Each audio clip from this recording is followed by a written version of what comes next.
My neighbor, Bitu, fancies himself a culinary genius. He's the self-proclaimed Julia Child of Chandni Chowk, except his soufflés resemble deflated tires. Bitu's confidence is astounding. He truly believes he's one whisk away from a Michelin star. Too bad his cooking is more likely to earn a Michelin man-shaped tire fire. Bitu's kitchen is his playground, a wonderland of culinary delusion. He throws spices around like confetti, convinced more is always more. "It's all about instinct, my dear," he declares, brandishing a spatula like a magic wand.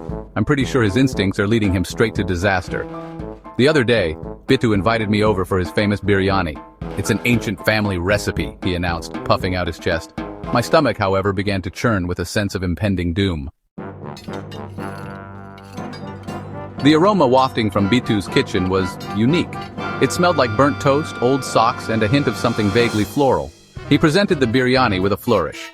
It was a mountain of rice, dyed an alarming shade of yellow with chunks of unidentifiable vegetables swimming in a suspicious-looking gravy. One bite, and I knew. Disaster. The rice was crunchy, the vegetables were raw, and the gravy tasted like a mixture of ketchup and orange juice. But Bitu, oblivious to the culinary carnage he'd unleashed, continued to shovel it down with gusto. "Amazing, isn't it?" he mumbled between bites, his cheeks bulging like a chipmunk hoarding nuts. I nodded weakly, desperately searching for a fire extinguisher to put out the blaze in my mouth. The other neighbors, drawn by the commotion and probably the smell, peeked in through the doorway.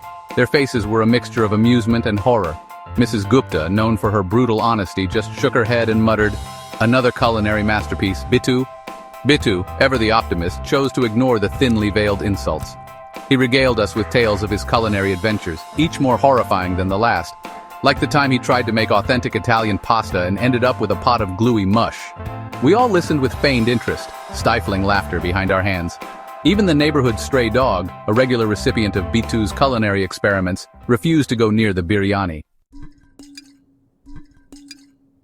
Despite the culinary apocalypse he'd unleashed, Bitu remained undeterred. He cleaned up the kitchen, or at least attempted to, humming a cheerful tune. "Practice makes perfect," he declared, throwing away a burnt pot with a clang. And you know what? As much as his cooking scared me, I had to admire Bitu's unwavering confidence. He might not have been a chef, but he was a master of self-belief. And in a world that's quick to criticize, that's a pretty delicious quality. Maybe, just maybe, I'd even try his biryani again, but next time I'm bringing a fire extinguisher and a hazmat suit.